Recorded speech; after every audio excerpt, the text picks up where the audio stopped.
Howdy and welcome to Bamberger Ranch. My name is Aldo Leopold. I'm the director of the Texas A&M Natural Resources Institute, and we're going to continue our Leopold Live series here at Bamberger, continuing to talk about the 5 basic tools introduced by Aldo Leopold, the father of wildlife management. These 5 tools include cow, axe, plow, fire, and gun.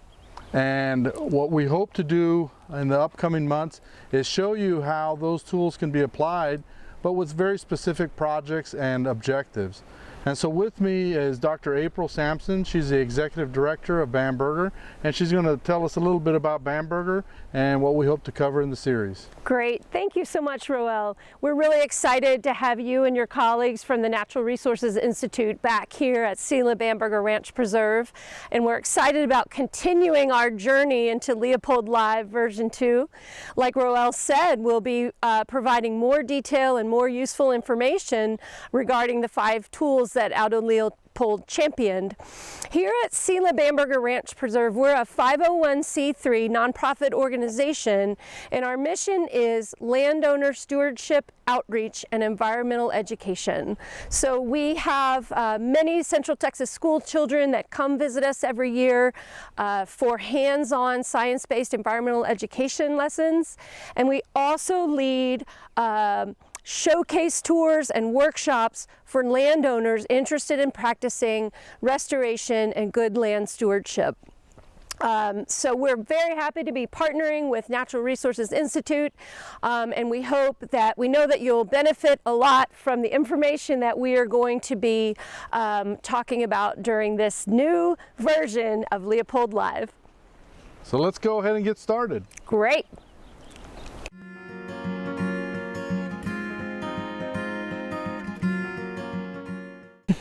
Hello and welcome back to Bamberger Ranch Preserve. I'm very happy to be standing here today with Lindsay Martinez of the East Foundation, and we are going to talk about some really interesting topics today, including the Endangered Species Act, the critically important work of the East Foundation, and ocelots. So Lindsay, tell us a little bit about yourself and what you do. Yeah, of course. Thank you very much for having me again. And I am a research program coordinator for the East Foundation in South Texas. I just started this position back in fall of 2023. And yeah, thank you. My role is to be supporting our scientific research team. Their East Foundation are projects related to our habitats, our rangelands, as well as our diverse wildlife that we have across our 6 ranches. So a lot of what I do is support our conservation planning as well as our field research for ocelots. And I do that by working with our East Foundation science team and a lot of different partner organizations who are really, supporters of ocelots. And as well as that, just try to help support East Foundation and our partners to hopefully research and conserve more threatened and endangered species in the future. Wonderful. It sounds like a great partnership, and it sounds like a lot of opportunity for you to really build relationships that help both the research side of things and the programmatic side of things. Yeah, that's right. And I think, our goal is at the East Foundation to use our properties to learn information about wildlife and about habitats that can then help private land stewards across Texas make good decisions, to help their wildlife and their habitats. And at East Foundation, I would just say really that part of our goal is to promote land stewardship on private lands through cattle ranching and through science, and also be kind of a leader for private landowners in the wildlife conservation space here in South Texas. That's really wonderful. And of course, there's a lot of alignment with our mission here at Bamberger Ranch Preserve in that goal and mission of supporting private land stewardship and private landowners in their management activities. So that's great. So that's a really great opportunity for you to give us just a little bit of a background about the East Foundation. You mentioned a number of ranches under the East Foundation's purview. So talk a little bit more about the foundation. Yeah, absolutely. So the East Foundation is the owner-operator of 6 ranches that span several counties in South Texas and about 200,000 acres. Wonderful. In total. Yep, going from the Laguna Madre out through the coastal sand sheet of South Texas. And all 6 of those ranches are working cattle ranches, first and foremost, as they've been, for a couple hundred years, really. And then we also do extensive scientific research, like I said, on our rangelands and on our wildlife, oftentimes in partnership with agencies, conservation organizations, or universities, such as Texas A&M. And then our kind of third part of our mission is to do education.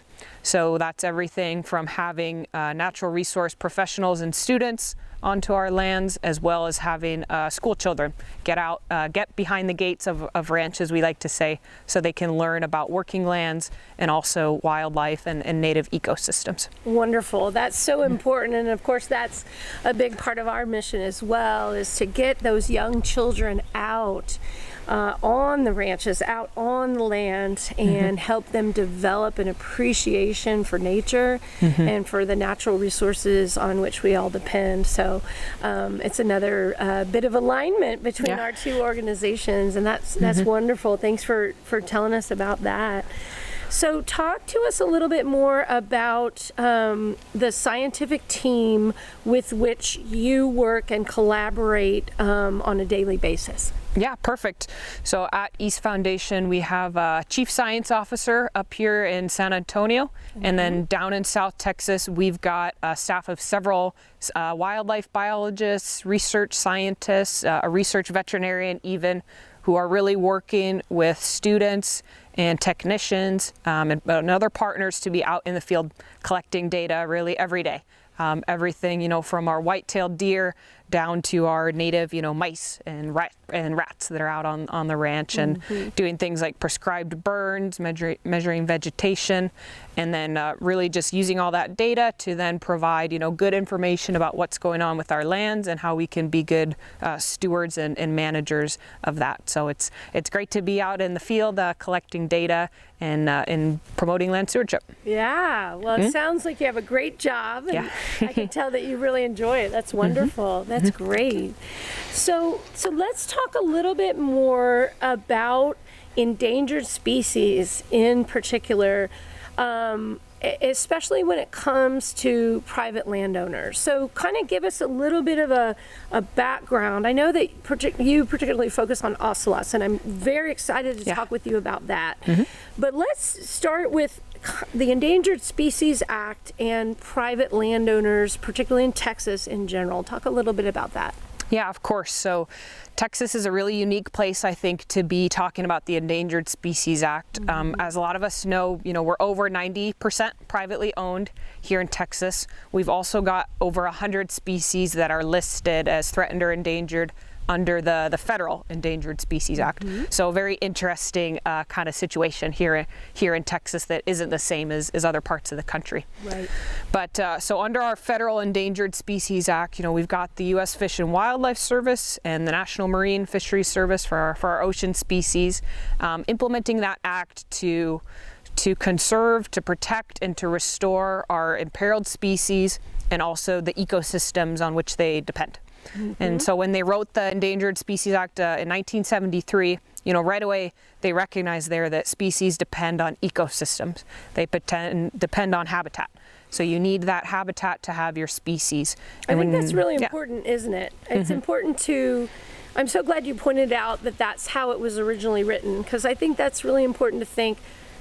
It's the habitat, right? We absolutely care about this creature and we want to make sure that we protect it, but it's the habitat on which it depends that it needs to survive, right? Exactly, yeah, and I think that, in the 1960s, 1970s, when this environmental movement was going, the Endangered Species Act was created, I think we were recognizing more the value of habitats for wildlife, but also our own health and well-being, with that as well. Right. And when we talk about habitat, obviously that comes down to landowners and land managers.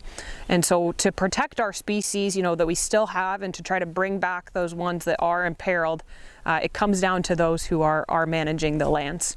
And when we talk about the Endangered Species Act, we've got, The U.S. Fish and Wildlife Service has national wildlife refuges, public protected lands that can be used for endangered species conservation. But in most places, a lot of it does come down to private landowners.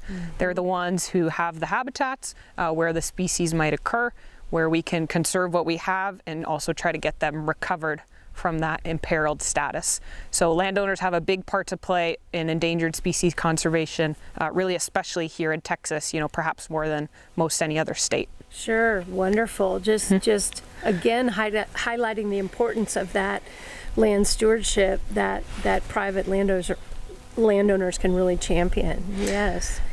So talk a little bit more specifically about the work on the ocelots, and of course that has ties to that same land stewardship that we're talking about. So talk a little bit more about that.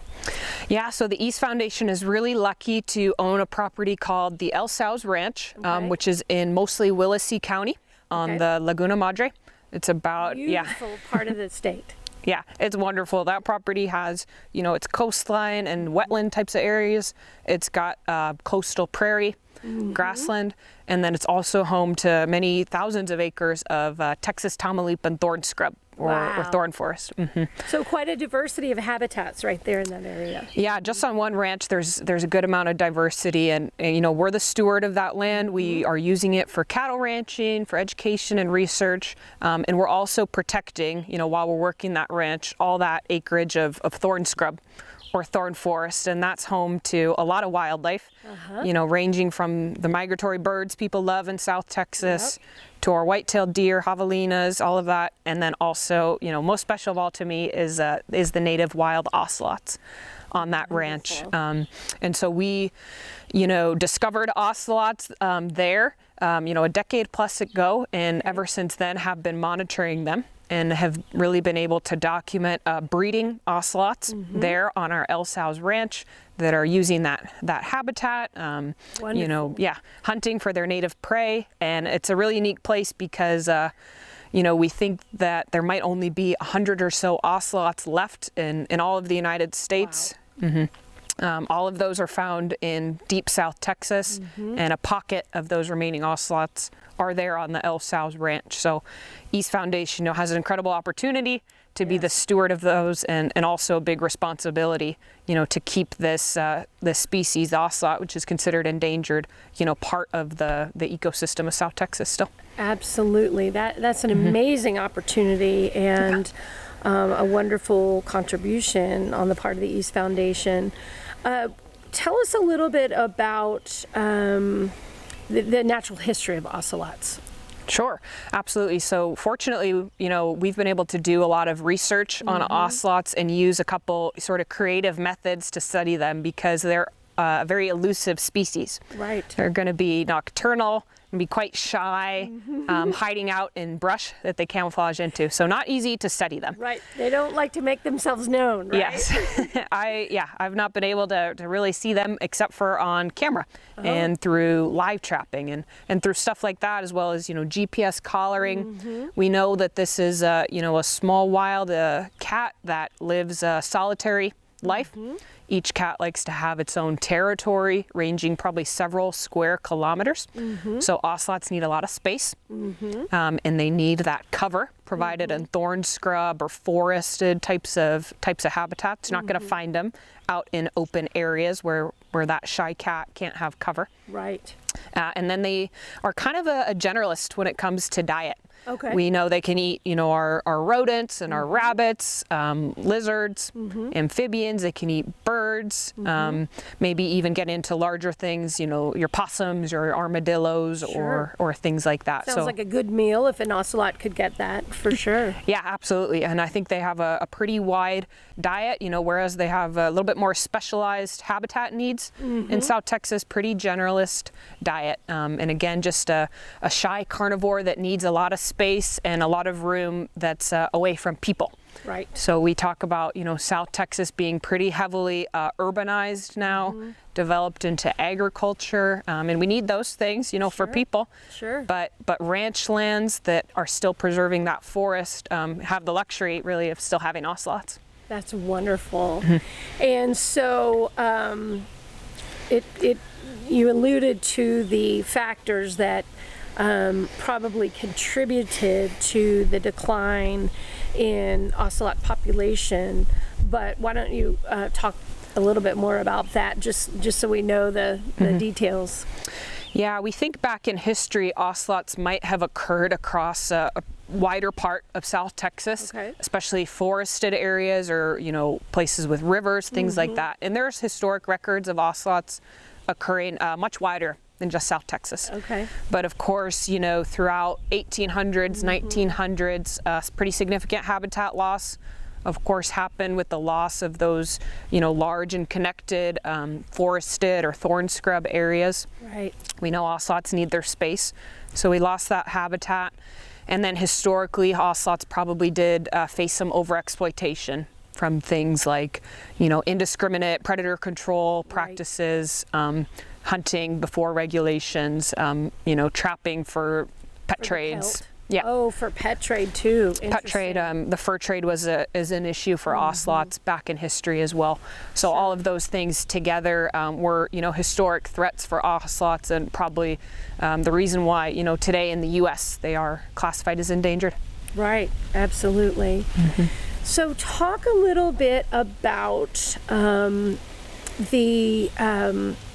relationship between a private landowner, whether it's the East Foundation or a different historical ranching family, and the ocelots as a federally listed endangered species. So in other words, talk a little bit about how that works. Yeah, absolutely. I think, first and foremost is that many landowners, they love being stewards, I think, of their, beautiful habitats and their wildlife. And we see that right here in the hill country too. Yeah. Absolutely, Lindsay. Yeah. So I think, first and foremost, ocelots are a special native species in Texas, and I think people are proud to get to be stewards of them and to kind of have that magic of maybe having this elusive, tropical cat out on their ranch. Right, uncommon, yeah. An uncommon cat, yeah, and one that eats mice and rabbits and doesn't cause conflict with us and all of that. Right. But when you talk about ocelot's status as an endangered species, that's where there's a little bit more of a complication. And this doesn't just go for ocelots, and it doesn't just go for Texas. Private lands in the Endangered Species Act have some challenges really across the country. And I think, where this stems from is the regulations from the Endangered Species Act, which prevent anybody from taking an endangered species or a threatened one. And so that's your obvious things like trying to capture species, hunt them, harass them, collect eggs, things like that. But within that definition of take, there's also harm to species. And harm can happen through modifications of habitat for an endangered species that impact that species' ability to breed, to feed, to take cover, and that ultimately leads to that species getting injured or killed. So that prohibition on what's called incidental take of wildlife, which can happen through, land uses that modify habitat, that's a bit of a concern, maybe a liability for a landowner. Right. So a landowner doesn't, get any rewards for having an endangered species on their land. They're not required to do things to try to grow their numbers. They don't have to do research or report it, but they do have to not take the species. And there could be concern that, well, what if my working lands are causing incidental take or perceived to cause incidental take? Then am I going to be subject to penalties? Right. Or are folks going to try to get land use restrictions here to protect that species? And, at the end of the day, probably if you have the species there, your working lands operation is probably compatible with the species existence there. But that concern about the Endangered Species Act sort of regulatory impacts is something that private landowners have to think about and be aware of. And fortunately, for folks who are concerned about those liabilities, there are tools that you can use to get some certainty on what you're liable for, be able to keep stewarding that species, keep using your lands for whatever your mission is, and be a good land steward, really. Right. Wonderful. Yeah. So So, is one of your many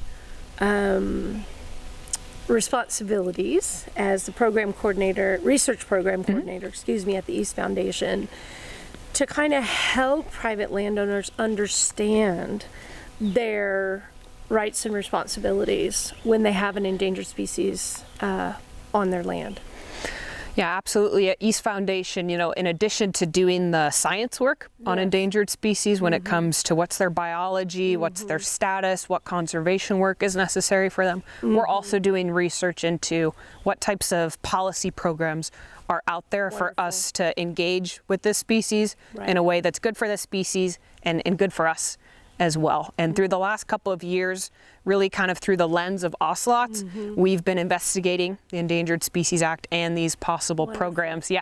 That's great. Using ocelots as kind of the focal point and the lens with which to explore those types of possibilities. Exactly. Neat. Yes. And yeah, we're excited about the opportunity to use some of these tools to help grow ocelot populations and help with their conservation, and then really get an understanding, what does it look like to participate in these programs as a private landowner? How can others be involved in this? What suggestions do we have? How can we innovate to make the programs better? All that types of things we're interested in looking at, and it's a special time to do it with the ESA being 50 years old. Absolutely, a big birthday for the ESA recently. Yeah, it seems like a time to really celebrate the possibilities of conservation based on that big landmark. It's great. Very cool. Earlier when we were talking a little bit, you mentioned that you were particularly compelled by ocelots. So talk about that a little bit. What is your connection, your personal connection, other than being interested because you're a biologist? Talk about your personal connection with that particular species. Sure. Yeah. I mean, for me personally, I grew up a wildlife enthusiast, outdoor enthusiast, and my dream was to work on endangered wild cats. I loved tigers when I was growing up. Sure. And I worked on different species, internships in college. And I found out about the East Foundation after college as, this private landowner that was stewarding some of the last remaining endangered ocelots in the United States. And when I knew about the opportunity to work on endangered cats here in the United States, that was like where I had to be. Yes. So for me, I've had a great journey with the East Foundation. I worked as an intern with them. I later transitioned to being a ocelot field research technician, where I got to help do some live trapping of cats and safely working with them and giving them GPS collars. Neat. So having the opportunity to meet a couple of ocelots in person in the field and, look in their eyes and whatnot is really special. And absolutely, I would imagine. Yeah. And having that connection, kind of, having been out in their habitat and knowing the cats a little bit, then kind of transitioned me into what I do now, is trying to help plan conservation actions to maintain our ocelot populations, also grow them so we can help them not be on the brink really of extirpation from the U.S., but hopefully be recovered and more secure in this country. Absolutely, absolutely. You already talked a little bit about their population numbers. What are the trends currently in the numbers that you're seeing? Yeah, we think there's, again, maybe less than 100 ocelots left in Texas, and that number has actually probably been pretty consistent over the last decades. Ocelots, at one point historically, were thought to be gone from Texas. They were rediscovered in about the 1980s. And I would guess that's because nobody saw them. As you said, they're elusive creatures, they're nocturnal. And so I'm hearing you say that the thought was that they were extirpated from Texas. Yes. So what great news in the 80s to find out that they actually weren't. Yes, they were found again, and I think, one location led to other locations. Right. It took till the 2000s to find them on the East Foundation properties as part of our program. And I think in these last years we've heavily monitored the ocelots that we know about, which are really just in coastal areas in deep South Texas, and really started to think about how we could start growing populations again. Absolutely. Roughly speaking, about how many ocelots are currently wearing a GPS collar? Probably right now around 10 animals are wearing those GPSs that are helping us know home range size, how far they disperse, what their survival's looking like, reproduction, all of that. You know, we've got to build up that baseline science. Absolutely. We got to understand the animal's life history so that we can make sure to protect the habitat on which it depends. Right. Exactly, yeah. And we've got great, you know, technology now, I think, with GPS collars, not just radio. We can match that into remote sensing, you know, different on-the-ground work, and all of that, you know, scientific information, again, has helped us make any conservation plans. And it's important just for knowing how many ocelots we have and what they're doing. Right, exactly. Great. Wonderful. About how much does an adult ocelot weigh, more or less? Great question. These animals are often in the kind of 15 to 20 pound type of range. They're very long and lean, especially when it comes to their tail. Very long, stripy tail. Sometimes if they're getting a little heavier, we could talk 25 pounds. The heaviest one I've heard here in Texas was 30 or 31, but pretty slim, long, lean cats. Something I tell folks is that my house cat at my family's home, I think, is 16 or 18, and he's only like that long. Right. So the ocelots so are. the weight is much more compacted. Yeah. Absolutely. Yeah. But yeah, part of them being a small cat, again, too, is that their prey is pretty small as well, and they're not going to be a species that's going to come into conflict with people or with your livestock. They're just too small and shy. Exactly. Too small and shy to even want to engage with domestic livestock. Right. Right. Yep. Which is a good thing. Yeah. What else? What else would you like to tell us about the work that the East Foundation does with ocelots? One particular question, you mentioned the El Salos Ranch. Are there ocelots on other East Foundation properties? Yeah, right now we only know of ocelots occurring in those existing areas along the coast, on our El Salos Ranch, other private ranch lands, as well as a national wildlife refuge. One plan we have in the future is to take our San Antonio Viejo Ranch, which is going to be about 2 hours inland from El Salos, where the existing ocelots are, and actually do a reintroduction. Out onto their ranch. That's exciting. Yeah, it's great because that property, it's managed like El Salos. It's a working ranch. It's a laboratory for science. It's got that management that we know is compatible with ocelots because we've shown it at El Salos. It's got like 100 square kilometers of thorn scrub type of habitat with a lot of diversity of wildlife, but no ocelots there now. Currently, yeah. Excellent. Well, that's really exciting. Have there been other reintroduction programs specifically for ocelots that you know of? For ocelots, there's some efforts going on right now in Argentina to reintroduce cats into an area where they no longer occur in Argentina. But you know, other cats reintroductions have been done before. Bobcats have been reintroduced to some various states. Canada lynx in Colorado is a big deal. One of our big models is actually Iberian lynx. Yeah, in Spain and Portugal. Right. That lynx was one of the most critically endangered cats in the whole world. Wow. And they've really been increasing its numbers over the last decades thanks to captive breeding and reintroduction. So this is a possibility for cats. That's great, and also a wonderful model because although they're different animals, there's clearly some similarities and alignment between their what caused them to be endangered in the first place. Yeah, that's right. The Iberian lynx also went through the habitat loss, over exploitation, and they've kind of provided a model with that program for how can you source cats to do the reintroduction. What do you need to do in the field when you actually soft release them or hard release them?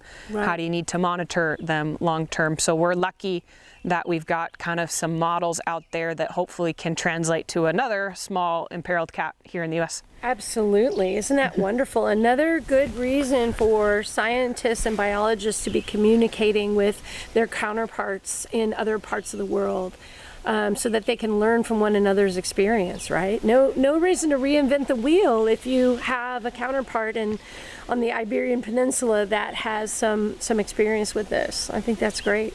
Yeah, one of the biggest things I've learned in the last few years trying to put together conservation plans for ocelots is that you've got to engage with your models that are out there, and you've got to engage with your experts who have the information, and just with that you have so much to work with already. And when it comes to ocelots, we're also trying to document all of our conservation planning, all of our research via the East Foundation website. We've got a website called Recover Texas Ocelots, where we're trying to ultimately kind of model the Iberian lynx, where we'll have a website with all of our literature and our conservation plans, and that can be a model for other species too. Absolutely. That's great. One of the things that we have talked about and has come up a couple of times is that the properties that I would say you have the good fortune of working with under the purview of the East Foundation are still working ranches. I think that's really important because for a lot of reasons. So talk a little bit more about the opportunities that exist because they are still working ranches. Yeah, first and foremost, our El Sal's ranch that has a population of breeding ocelots that are probably some of the most researched cats, anywhere. That property was a working cattle ranch. So we are, grazing the cattle out there. We're getting, breeding cattle, engaging in the market, all of that business. And because we're able to successfully, steward the land with that and run that cattle business effectively, we get to keep that ranch and also protect all of that wildlife habitat in the thorn scrub there. Really show that we can do ranching and wildlife conservation on the same property in a way that works for kind of both operations. Exactly. I think that's a great opportunity because we know that those two things can peacefully coexist together. If we're intentional about both, and I think that's really important. Yeah, I would just say too, the story in these last decades has been that private ranchers are really critical to keeping ocelots around here in the United States. Those lands are being protected by the people who are working the lands, and that's why we still have ocelots, really. And the same can be said for other species as well. Stewarding those lands effectively and using them also leads to protecting that habitat for all the wildlife too. Right, so important. It's an important reminder, and it's important for people to know that's a real strength. Absolutely. What else? What else do you have we not talked about that you want to make sure that our viewers know about ocelots or the work that's being done on ocelots? Anything along those lines that we haven't yet discussed. Yeah, one thing I want to share a lot about is our safe harbor agreement for ocelot reintroduction. Excellent. I'm glad you brought that up. Yes. Perfect. Yeah, so, we're talking about the East Foundation, again, a private working ranchland operation, our San Antonio Viejo we want to use for the ocelot reintroduction. Private land surrounded by all other private lands in a really remote part of South Texas in Jim Hogg and Starr counties. And so, what we don't want to happen is that we reintroduce an endangered species there, and then that also brings in new Endangered Species Act regulations, that incidental take stuff we talked about that could then lead to land use restrictions or things like that that could impact East Foundation or the neighbors as well. Right. And so what we want to be able to do this good work that's really pretty critical for ocelot conservation here in the US, while also being assured that the San Antonio Viejo is going to remain a working ranch that's Absolutely. going to be compatible with Ocelots, but we want those assurances that there's not going to be new liabilities and things like that. Right. So what we did once we decided on using that San Antonio Viejo for Ocelot reintroduction, at East Foundation we teamed up with the Natural Resources Institute at Texas A&M, as well as with help from Texas Parks and Wildlife Department Great. and the U.S. Fish and Wildlife Service to create this safe harbor agreement. Wonderful. Yeah, and safe harbor agreements, you know, it's a voluntary program that a landowner can do with the U.S. Fish and Wildlife Service. Okay. And what you do is you put forward some positive, good conservation work for a threatened or endangered species on your land. A lot of times, you know, folks do habitat management for a species, you know, prescribing grazing or fire. They do restoration, control invasive species. It could also be, you know, reintroductions of animals onto your ranch. And so in exchange for you doing that work to promote their recovery and get that animal to increase its numbers on your property, you get some assurances from the U.S. Fish and Wildlife Service, who's administering the Endangered Species Act. Right. So they'll give you, in exchange for this agreement that they approve, what's called an enhancement of survival permit. Okay. What that is going to do is going to cover you for the liability on incidental take of the animal. So you spoke about earlier. Yep. So now you don't have to be concerned that your working land uses that are going to be compatible with this species are not going to be liable for that ESA penalty on incidental take. And then you also get this assurance of no surprises regarding you're not going to get new land use restrictions or new conservation requirements for this animal that you're trying to help, and that wouldn't even be on your property perhaps if it wasn't for the work you're putting forth in the safe harbor. So at the end of the day, you know, you're creating kind of a safe harbor for the species on your land. You're going to do this good conservation work, and then you're assured of the ability to keep using those lands, have the freedom to operate with no new liabilities, restrictions, those things that otherwise you might be concerned about with the Endangered Species Act. That's great. And that's all because of there's a provision in the legislation that provides for that safe harbor agreement. Yes, so under the Endangered Species Act, there's a section 10 where you get permits. And one of those permit types, the enhancement of survival permit, goes with a safe harbor agreement where you're doing work on your property to help this species, you know, again, without new restrictions, really kind of empower a landowner to do the work for species that they love on the property. I thought of that word as well. That's great. Empower. That's a good word. And so I would imagine that looking beyond ocelots, that safe harbor agreements could be negotiated depending on the habitat type, the species in question, the needs of the species in question, and kind of tailored to a particular situation. Is that correct? Yeah, I think the safe harbor agreement, you know, can be used by a landowner for any threatened or endangered species they want to work on. If they want to do conservation work to increase the numbers on their land, and, you know, if that requires a little bit of financial or technical support, you know, they can get that. And then for whatever species you're going to work on, you can get the assurances for that species, and it's over a certain time period too. So you're not putting a conservation easement on your property, you know, as part of a safe harbor. It's a finite agreement, so you don't have to commit to it for forever. And when that agreement comes to the end, you know, you can decide extend it out, keep going, or maybe, you know, this didn't work out, I can't continue doing this. We can let it expire from there, and you're not required to do that conservation work forever, or maintain that increased species abundance you were able to get. Because the agreement comes with a time, a specific time frame. That's attached to it. Yeah. Yeah, I think, you know, having the agreement be finite, I think maybe feels a little bit more comfortable in some cases, because you know you're not agreeing in perpetuity. You've got the opportunity to see how it works over that time, and then make the choice on continuing or letting it expire. And I think these safe harbor agreements, are really being encouraged for private landowners, because again, those lands are providing the habitat we need to protect those species. And if it's not being done on private lands, it might not be done anywhere. Exactly, especially as we said here in Texas. Yeah, so finding ways to do management for those endangered species on private lands by empowering them with those ESA assurances. Absolutely the Fish and Wildlife Service wants, I think, to work with folks to find out a way to do that. And in one way these can work is that they can be programmatic or multi-landowner. So in the case of the East Foundation Ocelot agreement, we created it for our East Foundation land, but neighboring landowners in areas around us that ocelots, maybe will disperse to off of our property, they can also sign up.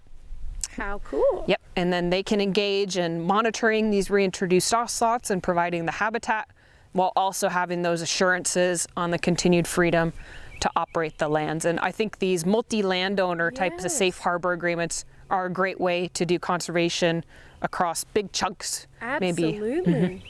That's great. That sounds like a real strength of the safe harbor provision, that ability to coordinate across property lines, beyond property lines. Right, and animals they need space, and they also are not going to care about your property lines, right? Especially when it comes to an ocelot that needs to move. And so you really need to probably coordinate with your with your neighboring landowners when you're thinking about this. And at the end of the day, probably to do more work or have more people engaged in the species at whatever level they can do is probably for the best. Right, absolutely, yeah. Well, that's great. So I'm sure that you've seen not only on El Sauz, but on neighboring properties, seen those safe harbor agreements in action. Yeah, we're just getting our safe harbor agreement going for ocelot reintroduction. We went through a process in part of 2022 and 2023 to write it. It just got finally approved and our permit issued in March 2024. Great. So it's happening in real time. Yeah, it's ready to go. We've basically used a safe harbor to unlock private lands for ocelot reintroduction or population establishment. And so we've got that, ready to be used whenever we can start doing this reintroduction. And, safe harbors are not unique to ocelots. It's been used for other species in Texas and across the country. One well-known one is for Houston toads, kind of towards East Texas. The Texas Parks and Wildlife Department has this programmatic multi-landowner Houston toad habitat management and reintroduction safe harbor for folks interested in that. That's great. That's great. So the safe harbor provision has been put in action there in East Texas for a species that a lot of people are familiar with, the Houston toad. Great. Excellent. Well, that is all very exciting. What is your vision for the ocelot? Let's say we're standing in this spot 25 years from now, not having aged a bit. What is your vision for ocelots in Texas?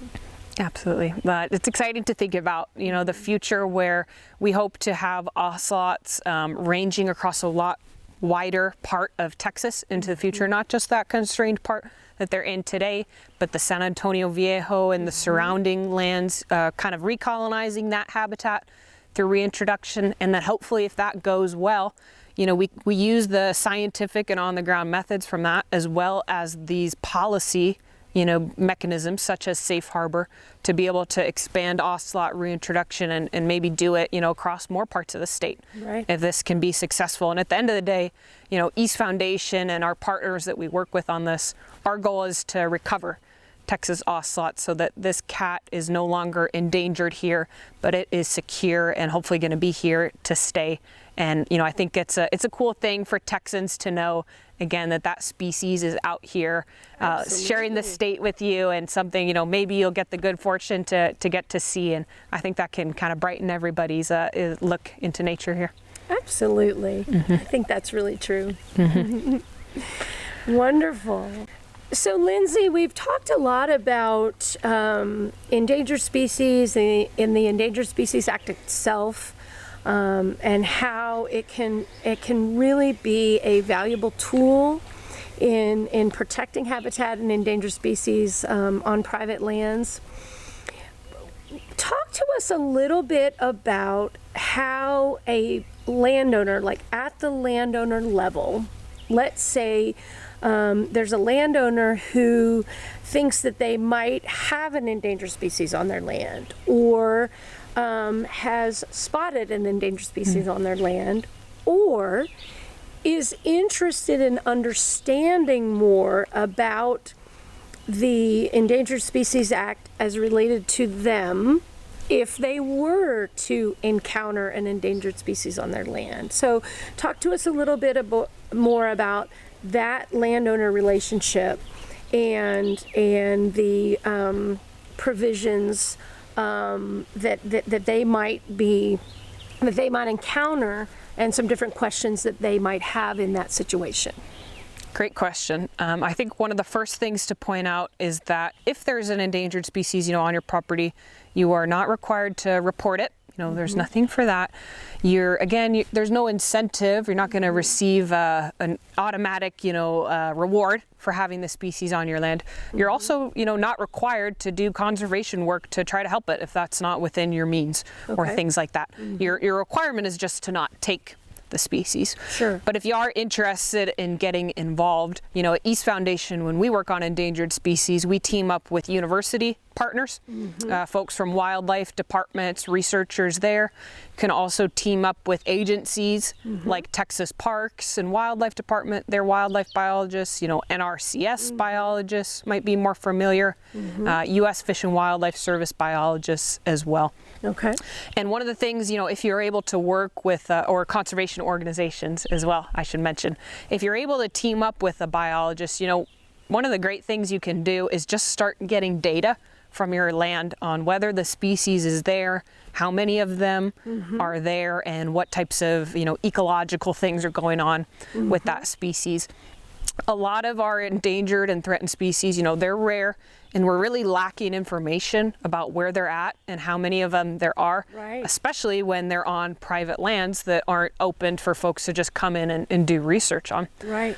So for a private landowner to allow some data to get collected from their lands, or to collect it themselves and share it, can really just help us know the actual status of endangered species and their distribution. I think it happens sometimes we think a species as endangered, we just don't know that there's actually a lot more of it on private lands where we hadn't been looking. Right. So first and foremost, being able to provide that data on what its status is, and then that data can also help create conservation plans for the species that one day is going to help it get recovered and be secured.